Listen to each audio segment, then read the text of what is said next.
Hello dear student, welcome to ক্লিফুড classes. আজকের এপিসোডে আমরা এনআইওএস অর্থাৎ national institute of open schooling এর ক্লাস 12 এর ইতিহাসের একটি গুরুত্বপূর্ণ অধ্যায় অর্থাৎ দিল্লি সালতানাত যুগ নিয়ে আজকে আমরা আলোচনা করব। এই দিল্লি সুলতানি যুগের মোট সময়কাল হলো 1206 থেকে 1526, যার মধ্যে যে সমস্ত রাজবংশগুলো ছিল তারা হলেন মূলত দাস বংশ বা মামেলক বংশ, খলজি বংশ, তুগলক বংশ, সৈয়দ বংশ এবং লোদি বংশ। এবার প্রশ্ন উত্তর নিয়ে একটু আলোচনা করা যাক যে প্রথম তরাইনের যুদ্ধ কাদের মধ্যে হয়েছিল। প্রথম তরাইনের যুদ্ধ হয়েছিল মোহাম্মদ ঘোরি এবং পৃথ্বীরাজ চৌহানের মধ্যে। এর সময়কালটা হলো কি 1191।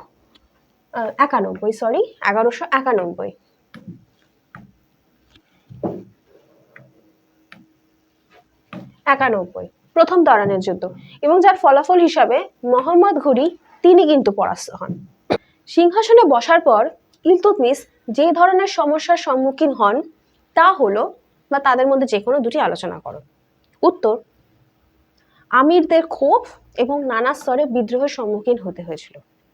আমির কি জিনিস? আমির হলো মন্ত্রী পরিষদ।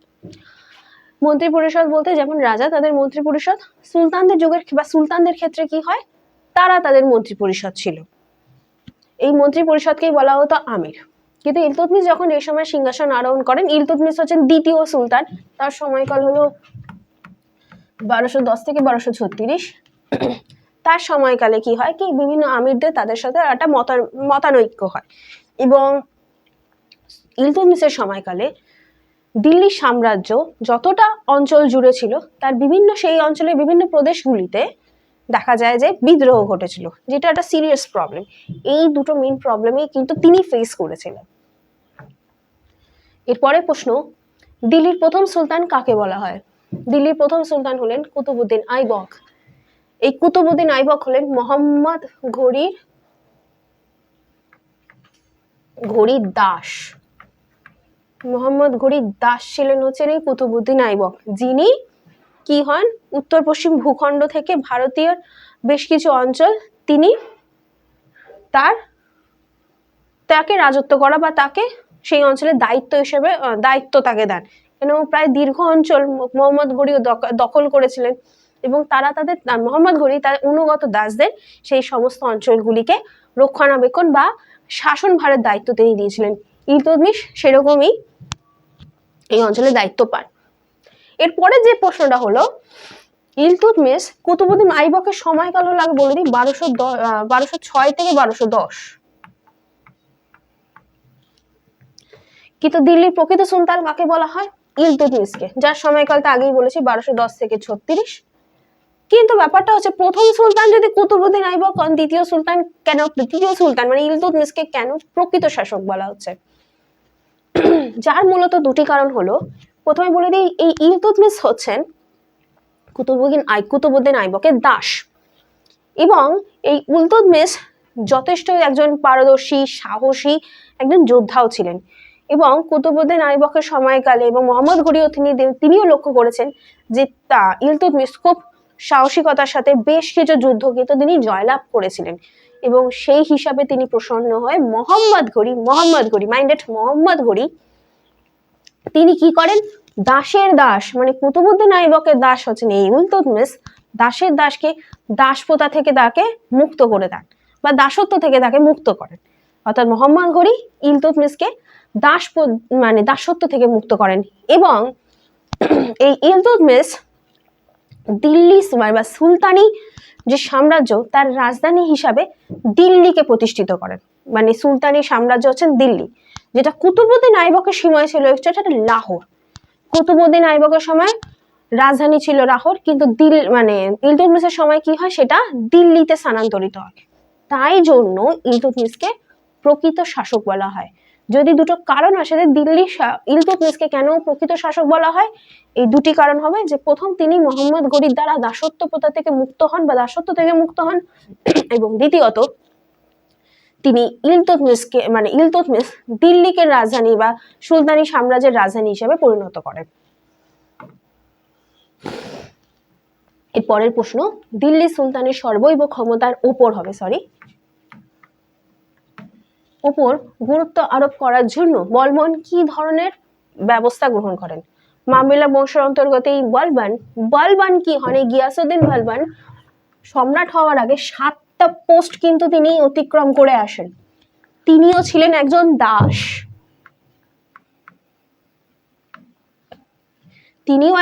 ছিলেন এবং তার শেষ পদটা হলো কি, মানে শেষ পদটা বলতে সম্রাট, অর্থাৎ গিয়াসউদ্দিন বলবান সম্রাট হওয়ার আগে তিনি ছিলেন হচ্ছে মালিক-ই-জাহান। এই মালিক-ই-জাহান হচ্ছে মন্ত্রী, অর্থাৎ রাজার পরের পোস্ট। এই বলবান তার নিজ কন্যার সাথে নাসিরউদ্দিন মোহাম্মদের বিবাহ দেন। নাসিরউদ্দিন মোহাম্মদ ছিলেন যে গিয়াসউদ্দিন বলবানের আগের একজন শাসক, তার সাথে বলবান তার নিজ কন্যার বিবাহ দেন।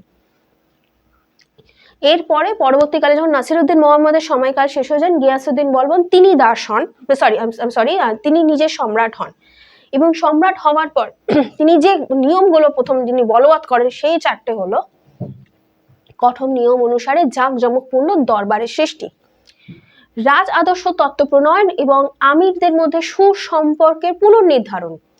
তৃতীয়, সিজদা অর্থাৎ সাষ্টাঙ্গে প্রণাম এবং পাইবস অর্থাৎ রাজার পদচুম্বন, এই দুটো কোড মানে ম্যান্ডেটরি, এবং আমিরদের হাতে বিশেষ ক্ষমতা না হস্তান্তর করা। এই যে 4টে যে নিয়ম, এই 4টে নিয়ম তিনি কেন করেছেন? এই 3 নম্বর নিয়মটা স্পেশালি ইরানীয় মেথড ফলো করছে। এই 3 নম্বরটা ইরানীয় বা পারস্য নীতি ফলো করছে। কেন এই নিয়মগুলো তিনি নিয়ে গেছেন? কেন? তো আমি আগেই বলেছি যে বলবান একজন সম্রাট হওয়ার আগে বা একজন শাসক হওয়ার আগে 7খানা পোস্ট তিনি অতিক্রম করেছেন। তিনিও একজন দাস ছিলেন, তিনিও বিভিন্ন পোস্ট করতে করতে লাস্ট মালিকের আগে ফাইনাল পোস্ট হলো মালিক-ই-জাহান অর্থাৎ মন্ত্রী।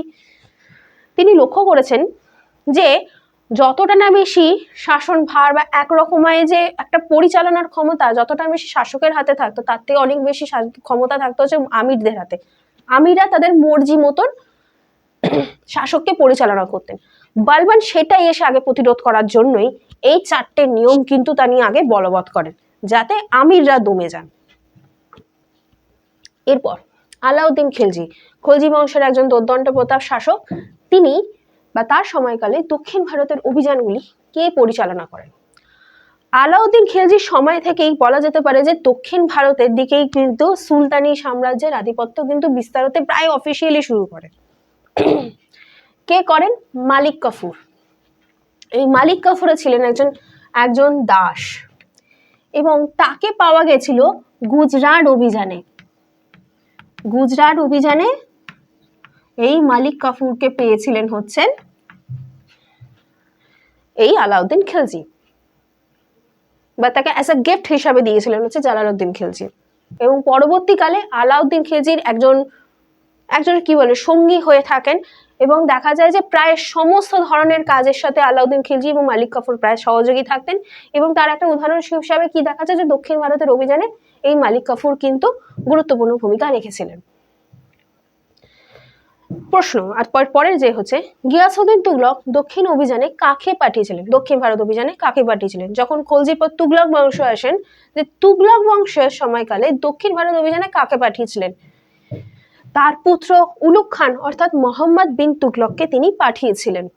এই গিয়াসউদ্দিন তুগলকের পুত্র হচ্ছেন কে? উলুগ খান। তিনি পরবর্তীকালে যখন সম্রাট হন তখন তিনি নাম নেন হচ্ছে মোহাম্মদ বিন তুগলক, তাকে দক্ষিণ ভারত অভিযানে পাঠিয়েছিলেন।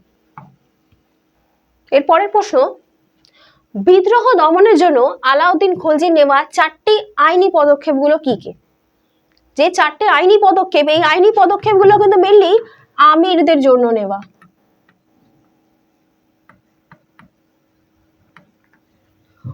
আলাউদ্দিন খিলজিও চেয়েছিলেন আমির সহ সমগ্র সাম্রাজ্যের উপরও একটা কঠোর নিয়ন্ত্রণ রাখতে। সেই উদ্দেশ্যে তিনি কি করলেন? প্রথম যে আমিরদের উপরে যে সমস্ত আইনগুলি তিনি গ্রহণ করলেন সেটা হচ্ছে ফার্স্ট, যে সমস্ত পরিবার জীবন ধারণের জন্য নিষ্কর জমি ভোগ করতেন তাদের ওপর ভূমি রাজস্ব কর চাপানো হলো।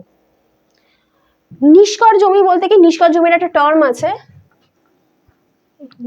নিষ্কর জমি মানে ইনাম,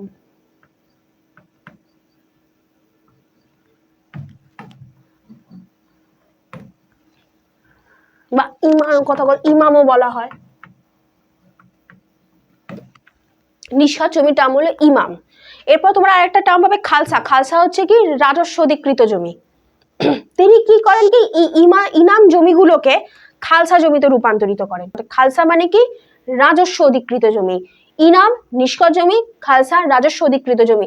এই ইনাম থেকে তিনি খালসায় পরিণত করেন এবং এই সমস্ত নিষ্কর জমি থেকে কি করা হয়, ট্যাক্স কালেক্ট করা হতো, অর্থাৎ রাজস্ব নেওয়া হতো।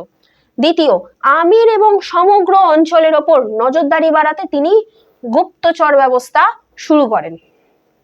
3, মদ এবং মাদক দ্রব্য সম্পূর্ণরূপে নিষিদ্ধ করেন।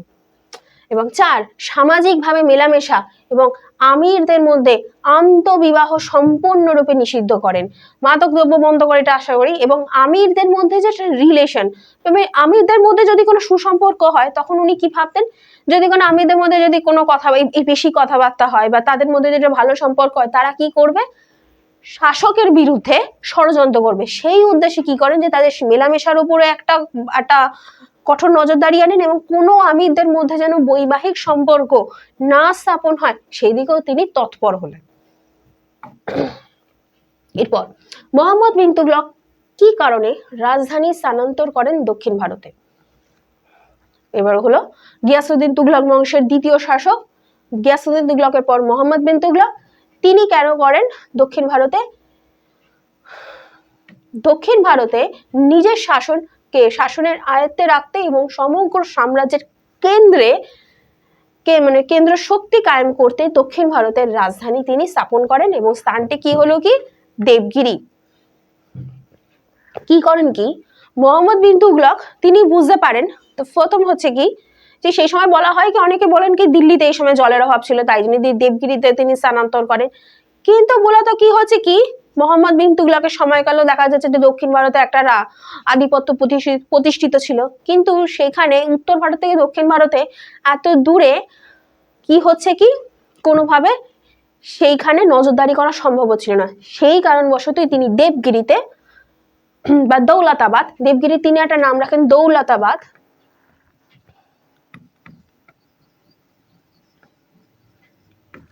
দৌলতাবাদে তিনি দেবগিরি বা দৌলতাবাদ একই নাম, দুটো নাম দুটো একটু নাম দুটো জেনে রাখো, দেবগিরি হলো এক হবে, দৌলতাবাদও একই নাম। তিনি কি করেন সেখানে রাজধানী স্থাপন করেন। তার উদ্দেশ্য কি ছিল, উত্তর সহ দক্ষিণ সমগ্র রাজধানী জুড়ে তিনি যেন তদারকি করতে পারেন সেই উদ্দেশ্যে, কিন্তু আলটিমেটলি সেটা সফল হয়নি। এরপরের প্রশ্ন, আমিরদের সাহায্য পাওয়ার জন্য বহুলাল লোদি কি ধরনের পদক্ষেপ গ্রহণ করেন? লোদি বংশের শাসক তিনি করেন কি আফগান আমিরদের মধ্যে সমতা বজায় রাখার মাধ্যমে। একটা সময় দেখা যাচ্ছে যে এই মোহাম্মদ বিন তুগলক তিনিও একটা সময় কি করেন, আমিরদের ওপরে যথেষ্ট রাশ টানেন, কিন্তু পরবর্তীকালে আবার যখন ফিরোজ শাহ তুগলক আসেন তখন আবার অনেকটা ছাড় হয়ে যায়। এরপর সাম্রাজ্যের এক এক সময় অবনতি ঘটতে ঘটতে এবার লোদি বংশ যখন আসছেন তখন হচ্ছেন কি যে এইভাবে না, তিনি চাইছেন কি এবার আমিরদের সাথে একটা সুসম্পর্ক বজায় রাখার মাধ্যমে যেন এই সাম্রাজ্য যেন চলে। তার জন্য কি করেন কি আমির বহুলাল লোদি তিনি আমিরদের সাথে কি করেন, অর্থাৎ আমিরদের সাথে সমতা বজায় রাখার মাধ্যমে। এই সমতা তিনি কিভাবে বজায় রাখতেন, এমনও দেখা গেছে, কোথাও বলা যাচ্ছে যে আমিররা যেখানে বসতেন তিনিও সেখানে গিয়ে বসতেন। এমন হতো যে আমিরদের বাড়ি থেকে কোনো না কোনো আমিরদের বাড়ি থেকে প্রত্যেক দিনকে তার জন্য খাওয়ার আসতো। এইভাবে তিনি আমিরদের সাথে একটা সুসম্পর্ক বজায় রাখার মাধ্যমে তিনি সমতা প্রতিষ্ঠান করতে চেয়েছিলেন। এরপর তারিকে মোবারক শাহী কার লেখা? ইয়াহমেদ সিরহিন্দ। এরপরের প্রশ্ন, সুলতানদের মর্যাদা এবং সম্মান বৃদ্ধির জন্য সিকান্দার লোদি কি ধরনের পদক্ষেপ গ্রহণ করেন? মৌলানা লোদি তো দেখা যাচ্ছে তিনি সমতা বজায় রাখেন, এবং সুলতানদের মর্যাদা বজায় রাখার ক্ষেত্রে সিকান্দার লোদি যে পদক্ষেপটা গ্রহণ করেন, দেখেন যে আমিরদেরকে দাঁড়িয়ে থাকার মাধ্যমে সুলতানদের প্রতি সম্মান এবং শ্রদ্ধা প্রদর্শন করতে, অর্থাৎ তিনিও একটু কি করলেন, হালকা একটু কড়া হলেন এটার সময়কালে।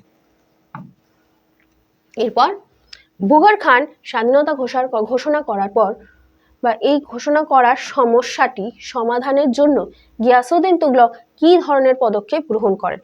গিয়াসউদ্দিন তুগলকের সময় বিভিন্ন পকেট এরিয়াগুলোতে কি হয়, বিদ্রোহ হয়। তার মধ্যে এটা গুরুত্বপূর্ণ হলো কি বুগার খানের বিদ্রোহ, এটা বাংলায় হয়। মানে তিনি অ্যাজ আ ইন্ডিপেন্ডেন্ট রুলার হিসাবে তিনি নিজেকে সেখানে প্রতিষ্ঠিত করেন। এই সমস্যা সমাধানের জন্য তিনি কি করেন কি, গিয়াসউদ্দিন তুগলক তিনি বাংলাকে লখনৌতি, সাতগাঁও এবং সোনারগাঁও এই 3টে এরিয়াতে ভাগ করে দেন। তার মানে কি হচ্ছে, যদি একটা বড় এরিয়া, কেন বাংলা তো শুধু যেটা এখন পশ্চিমবঙ্গ বুঝছো সেটা তো না, বাংলাকে জুড়ে কিন্তু বাংলা, বিহার, ওড়িশা এই সমগ্র এরিয়াটা জুড়েই তখন বাংলা ছিল, তার মধ্যে কিছুটা বাংলাদেশও থাকতো। কেন তখন এই বর্ডারিং এরিয়াগুলো তো ছিল না। অর্থাৎ এই সমগ্র বাংলাটাকে তিনি 3টে এরিয়াতে ভাগ করলেন, লখনৌতি, সোনারগাঁও, সাতগাঁও। ভাগ করাতে কি হয়েছে কি, ক্ষমতা কমে যায়। এইভাবেই তিনি বুগার খানের অবস্থার অবনতি করেন। সো আজকের জন্য এই কয়েকটা কোয়েশ্চেন আমরা আলোচনা করলাম। এরপর তোমাদের ফার্দার কোনো ধরনের যদি কনফিউশন থেকে থাকে, ফার্স্ট তোমরা টেক্সট বুক রিড করার পর কোনো ধরনের কনফিউশন থাকলে ইমিডিয়েট কমেন্ট বক্সে তোমরা জানিও। আমরা যথাযথভাবে চেষ্টা করব সেই ধরনের তোমাদের সমস্যাগুলো বা তোমাদের কনফিউশনগুলো দূর করার জন্য। সো দেখা হচ্ছে নেক্সট এপিসোডের অন্য কোনো চ্যাপ্টার নিয়ে আলোচনা করব। ততক্ষণের জন্য টেক কেয়ার।